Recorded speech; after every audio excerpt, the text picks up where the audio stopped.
Hi. Hello. Hi, everybody out there.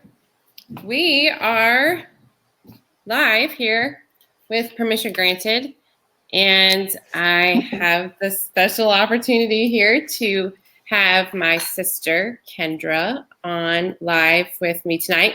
And we just got the kids down. Mm-hmm.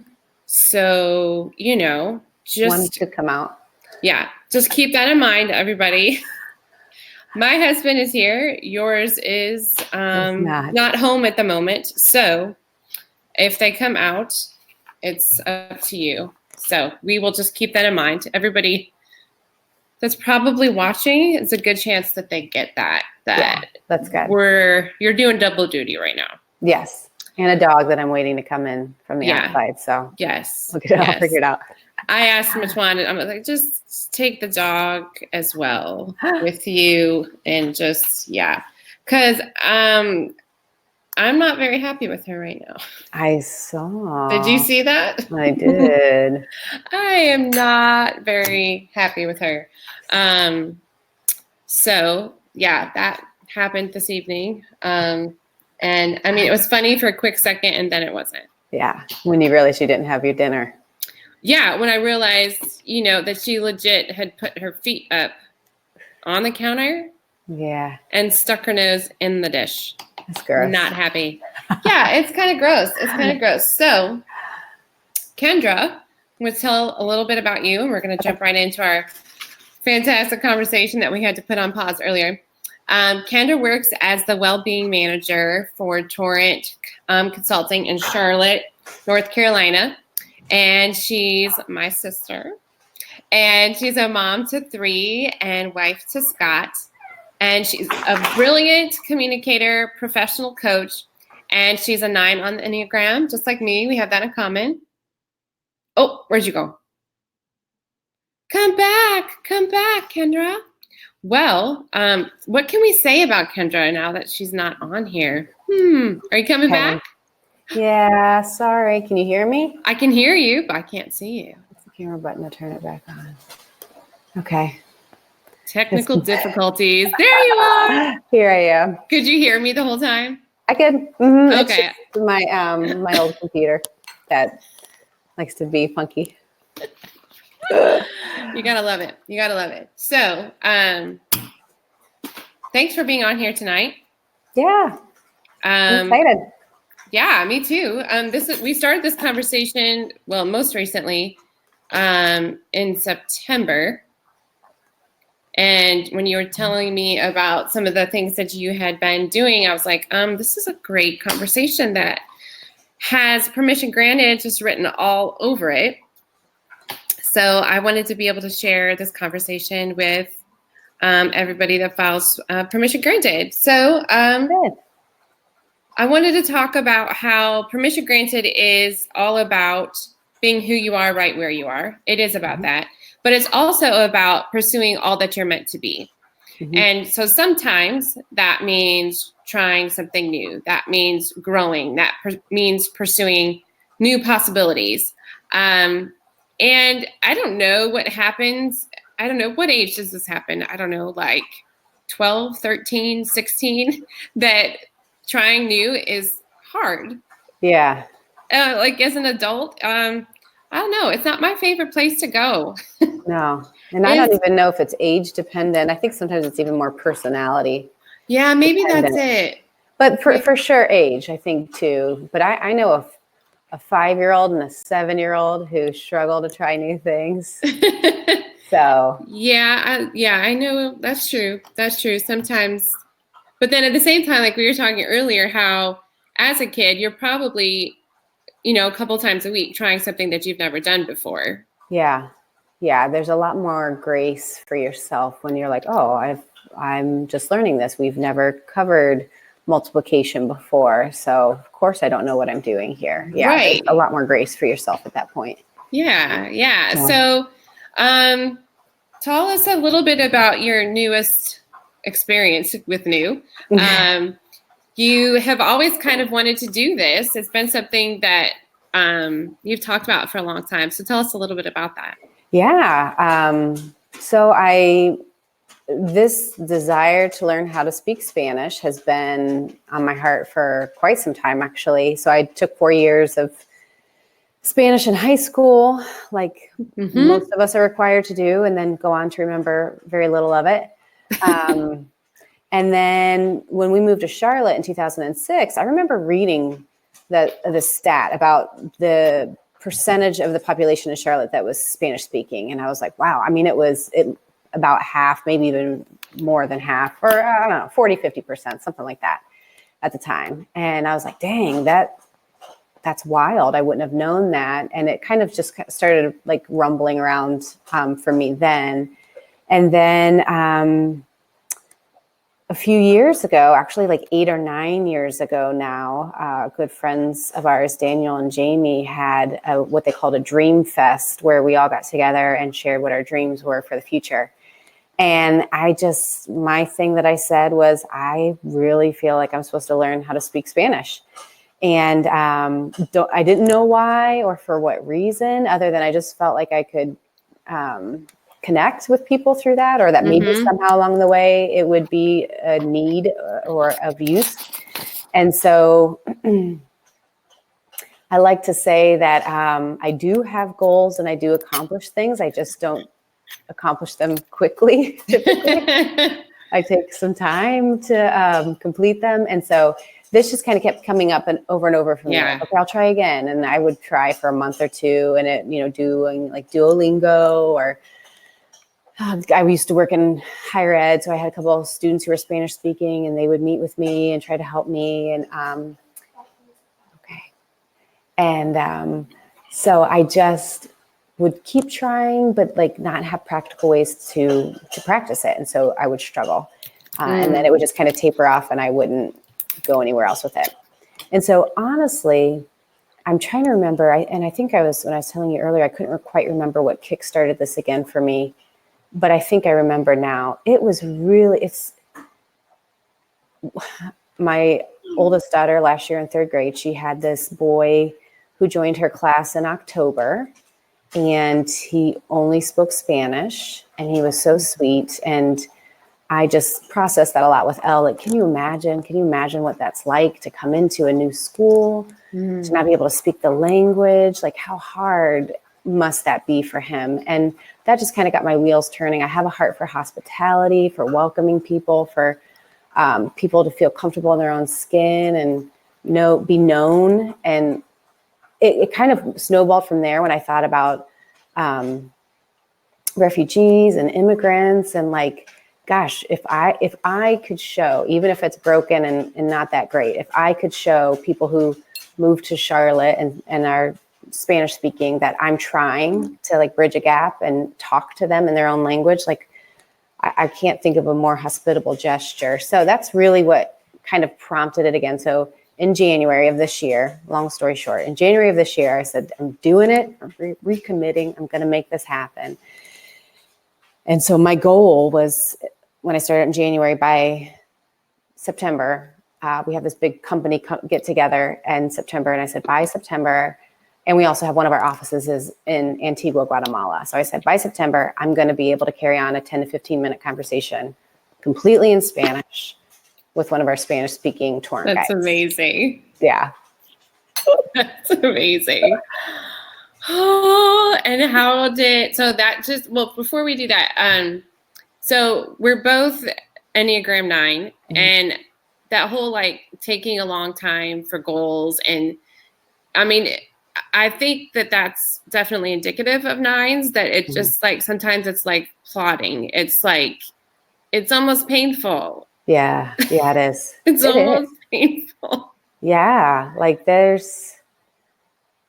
mean, my ongoing joke is this other thing where I had said that I wanted to start a blog, and I've said that for years. And I'm like, the only thing I've done with it was start a Word doc where I did write some blog posts. Yeah. But I never put them anywhere or published them. So that's just kind of one thing at a time. One thing at a time, every 9 years.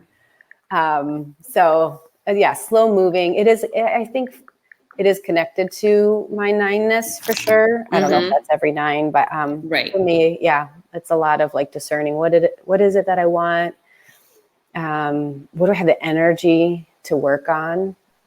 Yeah. So 100%. Takes some time. Takes some time. Now I'm trying to remember the other question I was going to ask you. So do you think like setting the goal, like this year, this is going to happen? Like, do you think that made the difference in achieving? Yeah.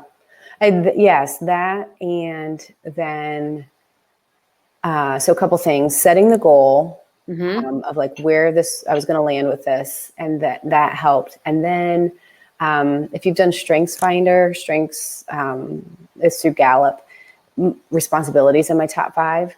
And so I don't have a strong sense of responsibility to myself all of the time. Like I might want to do something, but if something else more important comes up for somebody else or whatever, then I'll ditch my thing to help somebody else. So,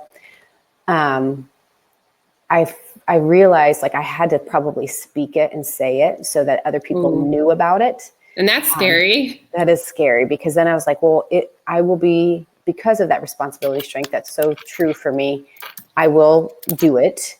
But yes, like it's like, oh gosh, if I say that I'm going to do this, then I actually have to do it. Yeah. And see, I didn't tell anybody that I was working on Spanish.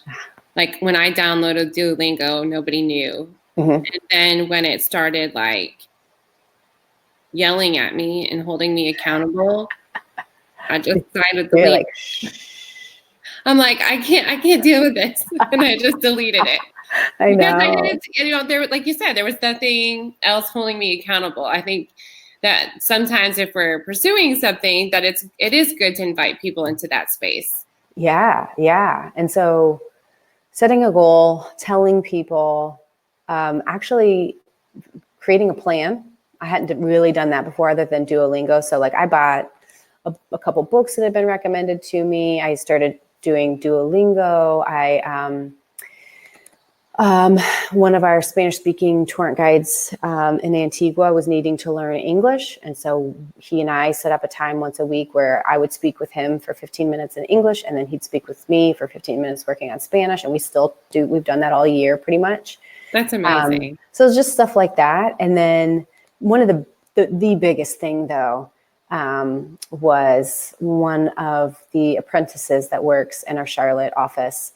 Her name's Daisy. And so when she heard me saying, and I've tried other things too, like listening to music and podcasts. And so like I had all this stuff in kind of my arsenal to help me learn. And then Daisy heard me because I was being very intentional about talking about it. She was like, she's from Mexico originally. She's lived in the United States since she was 6 or 7 years old. And she was like, oh, do you want me, since you're trying to learn, do you want me to speak only in Spanish to you when I talk to you? And I was like, no, I don't want that. That sounds awful. No, thank you. I'm not prepared. I like you, Daisy. Like, I want to talk to you.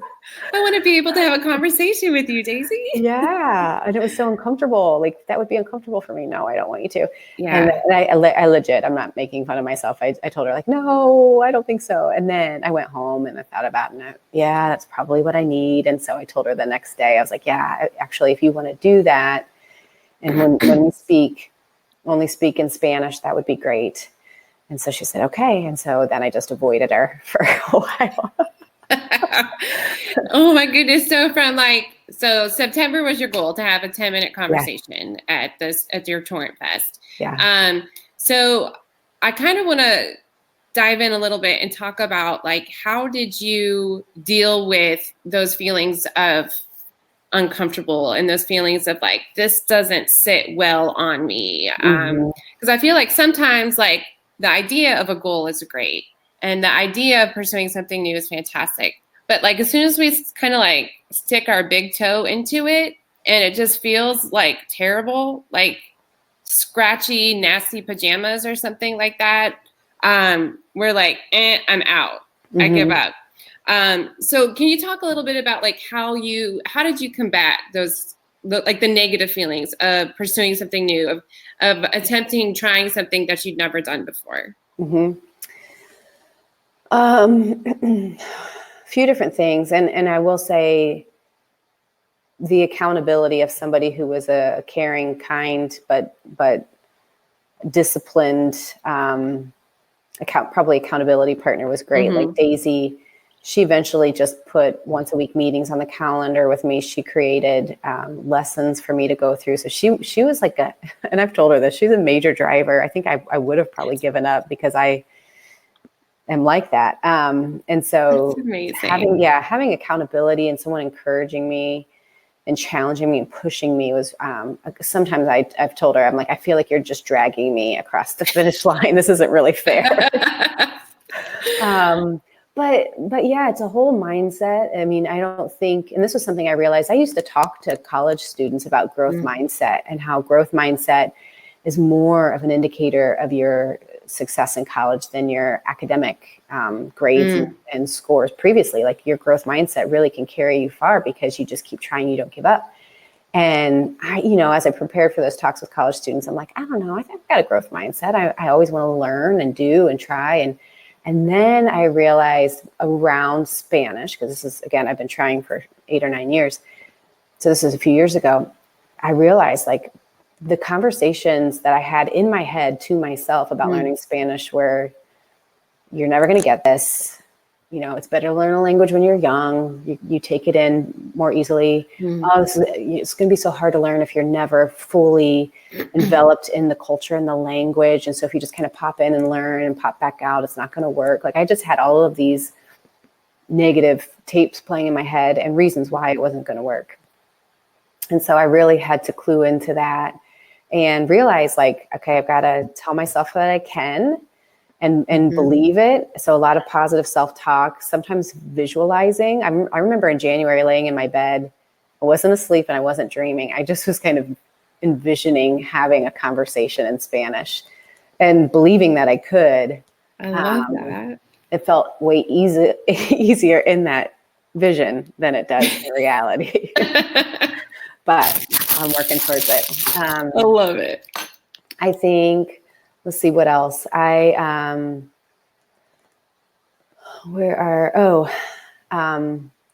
In terms of like feeling awkward and uncomfortable, I've owned it. I really just own it. And there are times where I tell Daisy, I'm sweating. I'm uncomfortable. Like, this is not fun. There are times where I have wished she would cancel on me. Daisy never cancels on me. Like, she just keeps showing up. Everybody needs a Daisy. Everybody needs a Daisy. She's really, really great. Daisy. Like, I love her. I've never met her. I know, you need to. I do need to meet her. And like Tiffany, our sister, says, I hate feeling stupid. Yeah, it's no fun. It's not. But that's another part of just owning it and realizing that I'm doing it for myself and not for anyone else. And even along the way, then there are people that I'm now, not that it's about this, but I'm ahead of them. There are people who hear me practicing in the office and they're like, whoa, I don't know what you're saying, or I wouldn't know how to do that. And I'm like, oh, okay, well, I'm making some progress, So that in those moments is just realizing like, I'm doing this for me, for a desire that I have so that I can communicate with others. This book, Hacking Spanish, that was one that was recommended to me. He talks about some of the things you have to get over. Like, you've got to get over the fact that you will talk like a caveman. Like, I remember you telling me about this. Kendra, I eat pizza, and that like the goal is not to have this perfect, and this is hard because like in English, it's like grammar and say things correctly. And I actually have always been pretty good at English and grammar. So I think I have that same level of expectancy and myself in Spanish. And just realizing like the goal is not perfection. The goal is communication. Yeah. And if I can communicate, then that's what's necessary. And again, that secondary goal for me of like hospitality and making someone feel like I don't expect you just to talk like me. I'm going to try to figure out how to talk like you, like in a language that you can understand. And so all of that helped me, surrounding myself with encouragers. The one thing I think I was telling you earlier is over the last year, I also went through a coach training program at George Mason University and maybe I'd learned about them before, but if I hadn't, I was reintroduced to the Friends and Enemies of Learning. And that was really helpful, both and has been in learning Spanish and as I was learning how to be a professional coach. that there are these voices in our heads or from others at times. Like the enemies of learning can just be the shoulds, the things that, oh, I should be further than this by now. I should know more by now. The fear of feeling vulnerable, having that inner critic. Yeah. Things like that. The discomfort with discomfort. Like nobody really, I don't think, enjoys the discomfort. No. And I love how you were saying, like, I just had to own it. Like I just had to own and just understand, like, it's a permission granted thing. It's like, okay, I'm going to be uncomfortable, and that's okay, because it's a good thing. Like it's a good discomfort. It's a stretching thing. And when you were saying that communication, the goal is communication, and the goal for permission granted is not perfection. It's to live, and it's to be all you can be and pursue all that you're meant for. And because of that, we have freedom to pursue new things. We can try new things. We can step into new and not be afraid of the feelings that confront us. Like we can fight through the shoulds, and we can fight through the discomfort with discomfort. How did those things like help you fight through? Like, I know there were a couple times during your coaching program that you were just like, oh, like, I just feel like so unsure about this right now. Yeah. I think, well, the things that really did help me when I felt unsure, whether it's the coaching program or Spanish, both were new to me, is, and these are some of the friends of learning that you can think of them as, like the willingness to declare, I don't know. The reminder that if I knew this by now, I wouldn't be in a course for it, or I wouldn't be taking lessons. So yeah, it's a little bit like, duh. Yeah, of course you don't know this. Yeah. Right.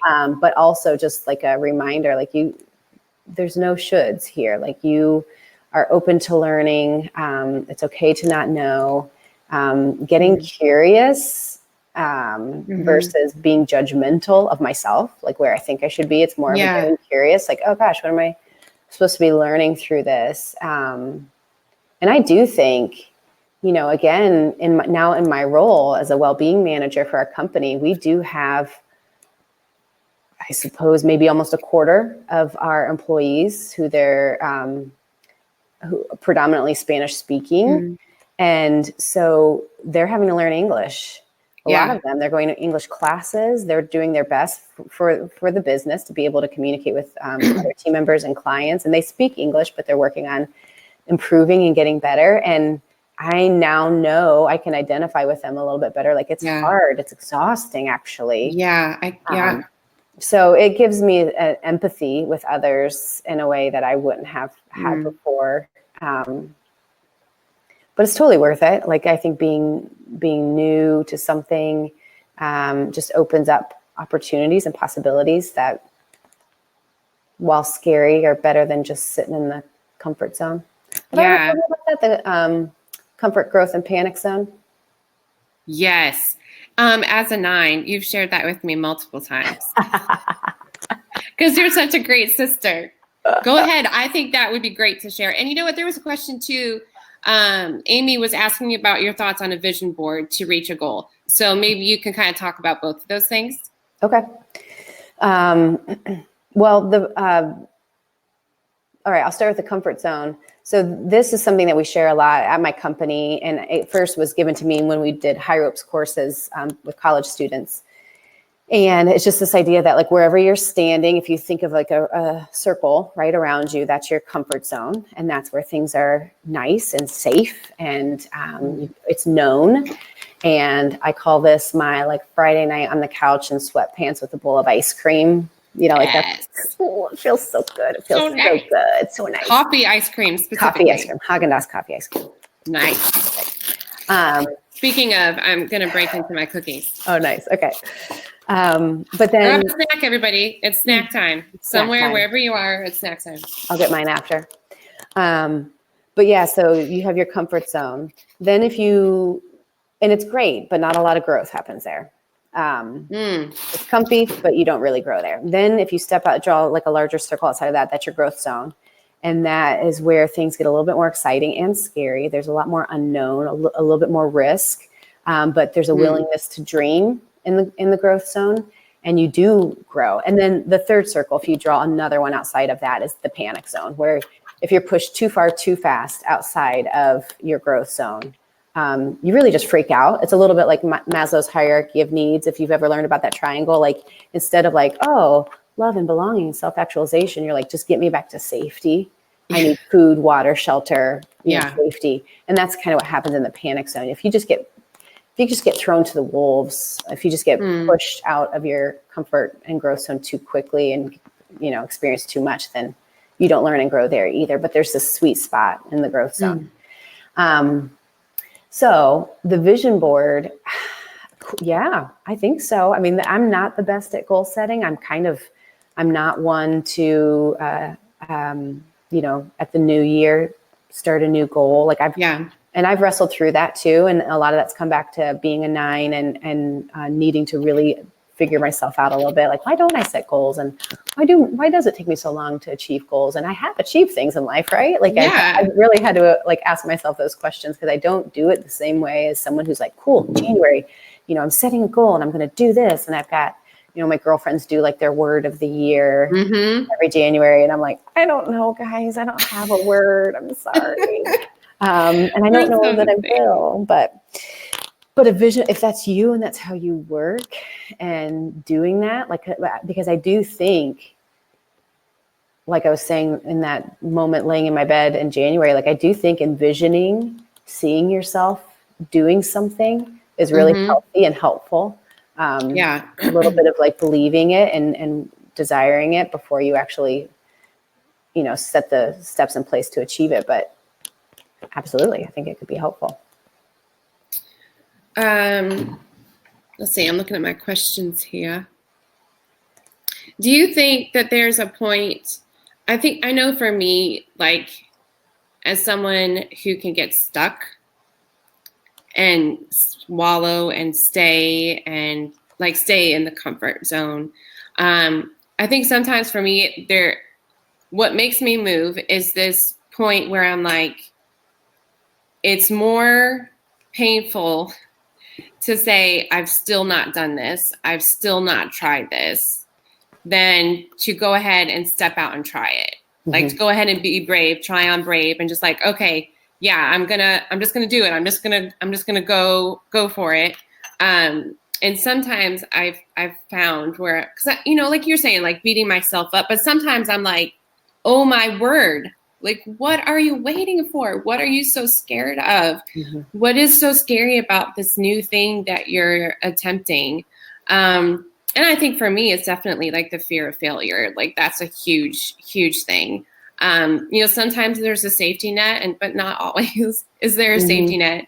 So I think sometimes the discomfort in my own spirit, in my own self of oh my goodness, if at this point I need to just step out and do this, because that's actually less painful. That's actually more comfortable, because I feel so gross about where I've let myself stay on the couch eating copious amounts of coffee ice cream. Yep. Yeah. I mean, I think that you're right. There's, no matter what, there's going to be a little bit of discomfort. But is it the discomfort that's productive, that's getting you somewhere? Yeah. Then that's definitely, that's worth it. I think so much of this comes back to not only our personality type and just the way that we view ourselves and the way that we view life. But I do think some of this is socialization too. And I remember hearing someone speak on how girls and boys are socialized differently, and girls are socialized to be perfect and boys are socialized to be brave. And lovely. It was actually the woman who was speaking was somebody who works with it might have been girls who code or something like that. But okay. She talked about how they would do these coding camps, and they'd give a homework assignment, and then they'd have the boys and girls sit at their computers and they'd work on them in 20 minutes, give them 20 minutes to work on it. And then they, as instructors, would walk around and check their work. And this woman who was speaking, she said, we began to notice that we'd look at the computers of the boys and they'd show all their work, mistakes and all. They'd have it all up there and we'd be able to walk through and correct it. She'd go around and look at the girls' computers and they'd be blank. And she was just like, what? How is this possible? Like, you sat here for 20 minutes and you've done nothing? Mm-hmm. Like, it was really just irritating and frustrating at first. And then they started doing like the Control-Z, like the undo, and all this work showed up. Stop it. But what she said was the girls would rather show nothing than show imperfect work. And it was just fascinating to think through. And there's a lot of truth to it. You know, my daughter just recently got an award for being principled. And it's one of their characteristics at school. And it's a great characteristic. But as they read off the award, it was stuff like, always says the right thing, always does what she's told, always, you know, and I'm like slowly like, oh, I don't know if this is good or bad. I don't know. If this is good. Wow. Great. And I'm like, oh, but you know, I do think there's something to that sometimes as women, we're often socialized to like just, and I've heard the same is true for applying for job. I was just going to say, that's exactly where I was going, where women don't apply for a job unless they're absolutely sure they can do every single thing that they're being asked to do. Whereas a guy will just be like, what? I'll learn it. I'll figure it out. Mm-hmm. I might not know how to do it, but I can figure it out. Whereas me, I'm like I need to be able to get like an A in everything you're asking me to do. Yeah. But do you know, our dad one time shared something with me. I was stepping into something new. And he said to me something that I will never forget. And I'm like, I'm tearing up because it was so impactful to me. But he said, Bethany, to lead, you only need to be one step ahead. And I was like, oh, yeah. Okay. Well, this person is asking me to do something because I'm just one or two steps ahead. I might not be an expert in this. I might not be like the world's best, whatever, fill in the blank. But if I'm just one or two steps ahead, like that's sufficient. That's enough to lead. And I was like, Dad, like you just gave me permission to walk into this. I'm like, you have no idea. It was so helpful. That is good. That is good. He's good like that. Yeah, he is good like that. Yeah. Okay, let me see what else. Oh, well, I tried something new recently. And I don't know, like I went to like a swing dancing beginners freebie class. I mean, I imagined that it was going to be fun. I guess, I mean, sometimes the new things that I'm trying a lot of times are like behind the scenes a little bit, like, and I can, you know, craft a post until I think it's ready. Mm-hmm. And then I hit publish, you know, or I record a video and it stinks and I just delete it and it's not a big deal. But like learning swing dancing with a bunch of other people who I've never met before, it was a whole nother level, whole nother thing. And I was very, very, very uncomfortable to the point where I was a little surprised by it and just like, I just want to leave. Like, I just want to be done. And I don't know if other people felt that way because a lot of the people that were like the beginners, see what it was is like a half-hour free class. And then there was like this big dance thing. And so everybody's there dancing and you pay like $8 or $9 or something like that. But all the beginners left. Oh. So I'm looking at all of these people who are like legit cutting a rug. Okay. Like they look amazing. And I'm like, I can't go out there. Yeah. And I did one dance and I was like, and I'm done. Like I'm good. I'm good. So, like the idea of going back to that is not, you know, like swing dancing might not be my thing. Okay. Let's just put that out there for one, but, I'm not really, excited about going back to that. Mm-hmm. But Tiffany asked a question. You mentioned the enemies of learning. But like, how do we get past those enemies? Like, how do we battle those? You said the positive things, but like, in the middle of like, I can't do this, or I should not do this, or I'm scared to do this, like, what are the things that we tell ourselves, or what do we do, or how did you like get past those feelings? Mm-hmm.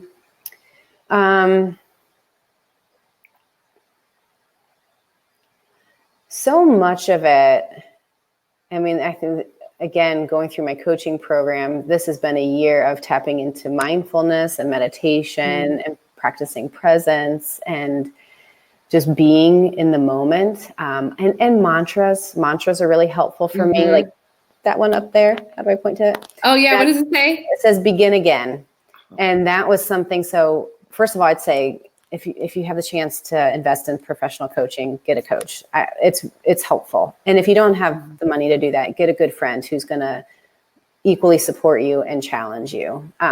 Because I think it was through a coaching session that I kind of needed to pen this mantra for me, because I was being so hard on myself. Like, I feel like I failed. All the shoulds. I should be better at this by now. Why isn't this clicking? And so I just kind of made that so that I could see it and remind myself each day to begin again, to start afresh, and also to see even the failures as progress. But which is the whole mind shift, right? It is, because I think sometimes, and again, they're kind of like you said, maybe swing dancing is not your thing. I mean, there was a year. Okay, so when I was switching, I wanted to pull this out. When I was switching careers, Scott, my husband, gave me this book, The Crossroads of Should and Must. And it's a lot about like finding your passion, finding, what really you must do, because it just is so much who you are. And one of the activities was to try something new. And so I took a whole year and tried one new thing a month. And in doing that, some of it I loved, and some of it was like, I mean, I remember one time was like making bruschetta, and I'm not a cook. I don't do much in the kitchen. And it took so much chopping and work just to make these little slices of bread with bruschetta on it. And I was like, it was delicious. And I am glad that I did it. And I was like, I don't want to do it again. Yeah. I'm fine. I don't want to do that again. And so I think part of what helps push you through is knowing how badly you want it too. I mean, it's easy to give up on something that you're like, I could take or leave it. But if you're like, this is really pivotal, I need this, or I want this. I love that. Then you can do the hard work of sitting in the mud, of picking yourself back up, of being embarrassed or doing something incorrectly. Yeah. Because it's all for the sake of pushing you forward. Yeah. And I think you're right. Like sometimes we don't give ourselves permission to pursue our passions, to pursue possibilities and our purpose, because of all of those, well, I should be doing this and I should be doing that. And I think sometimes, especially as women, as moms, that sometimes, like you're saying, like other things take precedence, right? But sometimes I think we have to give ourselves permission for something to be just for us, like something that like it came to a point for me where I needed something that was going to fulfill me. And it was okay that it maybe didn't have something directly to do with my kids. And I had to decide like, oh, that's okay. Like that's an okay thing. And I had to realize that, that I can step into that and take up my space and do that. And that required me to do new things. That required me to try new things. So yeah, it might not be, swing dancing for me, let's just say it. But I got some killer video of my friend Alice. Like, she's a rock star. And I'm just amazed. And that's just it. Like, there's something about watching somebody be brave and step into new. Yeah. And there's something about watching somebody like reach a goal. Yeah. Like to be witness to that. Like what was Daisy? Was she part of the conversation at the festival? So how did your 10-minute conversation go? Let's just talk about that. How did it go? It went. It's very slow on my end. I think in my native language of English, I pride myself on being a good conversationalist and being able to carry on a conversation and talk to people. And in Spanish, there are many times where she and I would say something and I just stare at her, waiting for her to say the next thing. Or I just say, "Que bueno, how good, que bueno, sí," like I don't have anything else to say. Yeah. I have thoughts in my head. I don't know how to express them.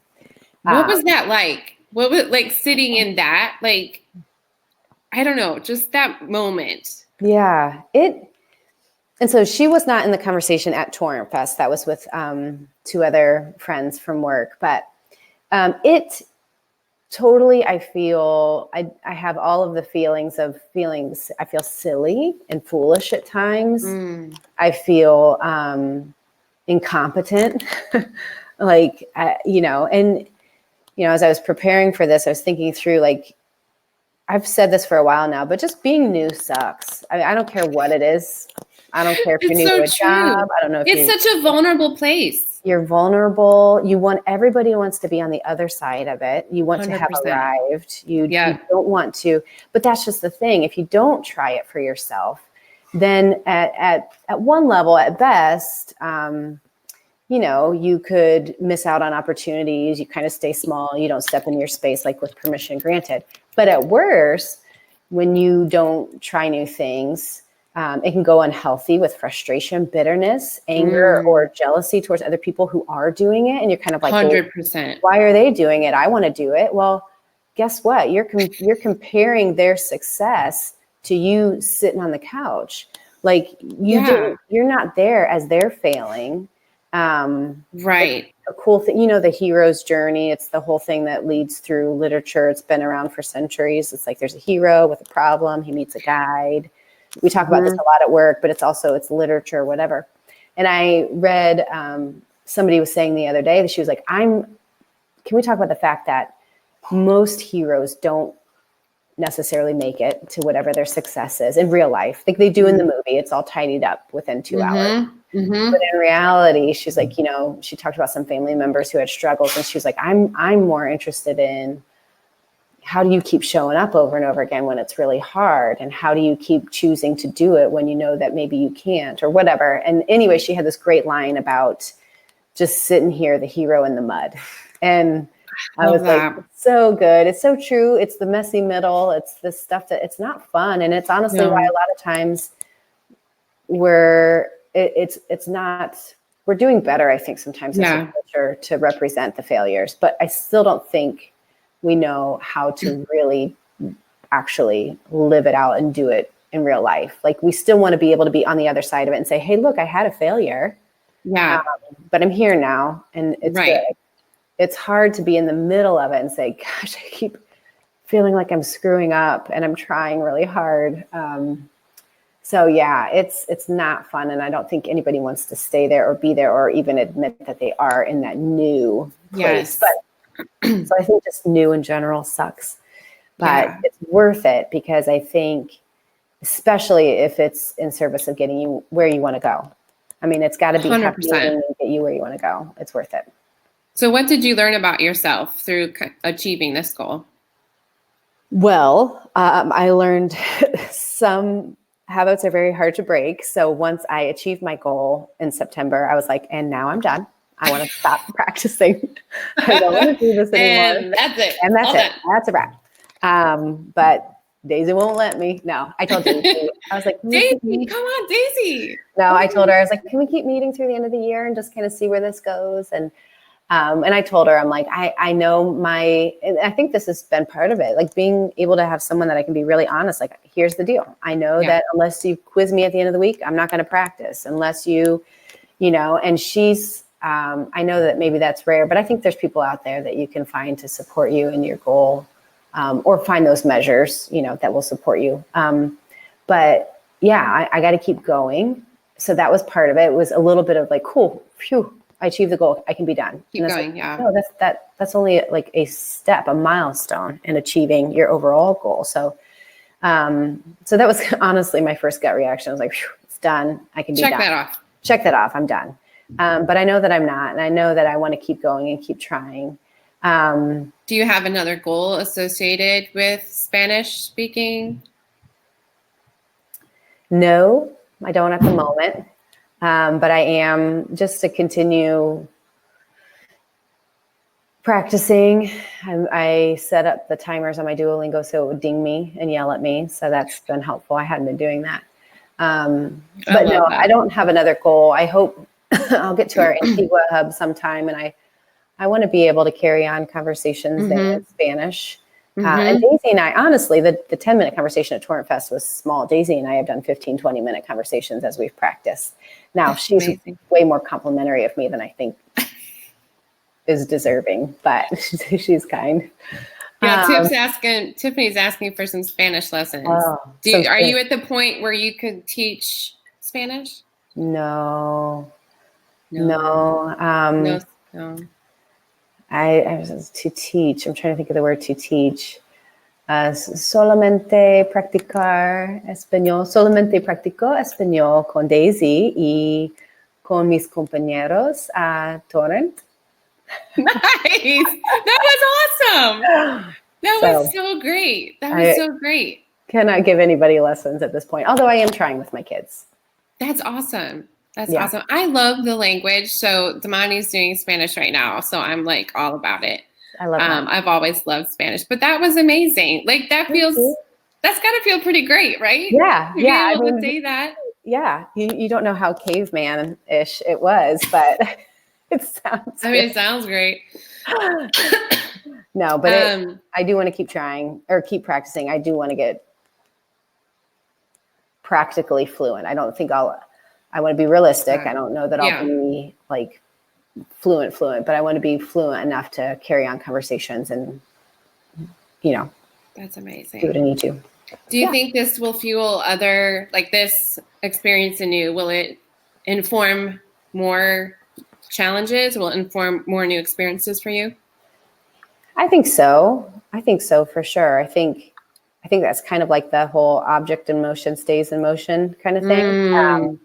Like once you do tackle something, you're like, okay, I can do this. Kind of boost your confidence.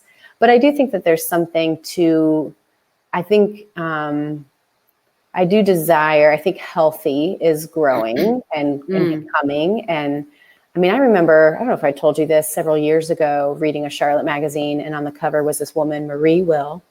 And the whole story in the Charlotte magazine, did I tell you about this? Yes, I think so. Was how she just picked up from Charlotte and moved to Italy for like a year. Yeah. So I tracked her down. Like I was inspired. I'm like I want to be 85 or 90 or whatever, and growing and reconsidering things and being open to a new concept or trying something new. So I think it's kind of a little bit in my DNA. They won't, but it's not like these big grand gestures like it might be for other people, or it's not like I'm gonna crush that and then go on and crush this. Right. Like, it's gonna be in my own little way, but I do have a desire to always keep growing and becoming. And I think that inherently has to be encountering new. Yeah. And I think like you're saying that, hanging out in that growth zone. I mean, and it's different ways. And it's like, last night I was at the book launch for Be the Bridge, God's Heart for Racial Reconciliation. And, that's some hard, amazing work that transpires. And that's people laying down pride. That's people stepping into the idea that white privilege exists. It's the idea that I've been wrong about this for a very long time. And I was informed, I was educated in something that is not even true. It's not even the case. And not only that, but it hurts people. So there were some very brave people, and they talked about how it was uncomfortable, hard work at times, but it's something like you were saying that there's value to it. It's not only like value to you, but value to others. Like it's adding to the thriving of human race. Yeah. It's adding to people, their experience, and to be able to communicate with someone, and to be able to extend a hand of grace, whatever that looks like, whether it's language, whether it's meeting somebody where they are, whether it's saying, hey, like, I've been wrong about this. Like, there's so many different ways to learn and to grow. And I've realized, like, sometimes you can see it, like you can see it on people's faces when they're in that uncomfortable moment, when they're in that uncomfortable place. And I think that there's opportunities to meet people there and just say, hey, like, we can just do this new thing together, or I'm going to help you get to this place that you're trying to get to. I think that's one of the most amazing things that we can do for each other. Like I said, everybody needs a daisy. Yeah, everybody does need a daisy. Yeah, I think encouragement, being non-judgmental, like applauding the effort as much as the arrival. Ooh, that's good. That's all you need. And that's where I think you do need someone in your corner. But again, who can balance challenge and support, not just like, somebody who thinks you're lovely no matter what you do, or maybe that's part of it, but who will also, because they think you're so lovely, hold you accountable. Yes. To what they know you desire and what will help you be better. Yeah, it's hard work to grow, but like you were saying, it's worth it. It's worthwhile things. And sometimes I think about, how your kids, how they change and they grow just overnight. And that's still within us. Like, we're supposed to keep growing. We're supposed to keep changing and reorienting and understanding things in a new way and seeing ourselves in a new light and seeing others in a new light. And it's such an amazing thing that we can give ourselves permission to do. Like, it can be a scary thing, but it's actually what we're meant for. It's actually what we're built to do, is to grow and to try new things. And so you've always been such a great example of that for so many people, but especially for me. Because like I said, yes, you've shared with me about the growth zone many times we've talked about that. So good. Yeah. Thank you so much for sharing your heart and for being so willing to share with the Permission Granted audience about your experience learning Spanish, and also your experience learning what it's like to be a coach and to go through that whole process, which that was a year or so long. Well, I started in September of 2018 and ended in February, the course itself. But yeah. So that was a long journey, but totally worthwhile. Totally worth it. And you're on the other side of it. Like, not just like that, but you know what I mean? Yeah, not at all just like that, but just like that. Just, somehow it goes that way, right? Somehow it goes that way. Yeah. Well, thank you so much. Thanks for having me. Yeah. And I'm sure we'll chat soon, and go get your snack, maybe some ice cream. Yeah. And there you go. I will. Yeah. I love it. Well, thank you so much. And everybody have a great night. And we'll see you next time we jump on here. Thanks, Kenny. Thanks. See ya. Bye.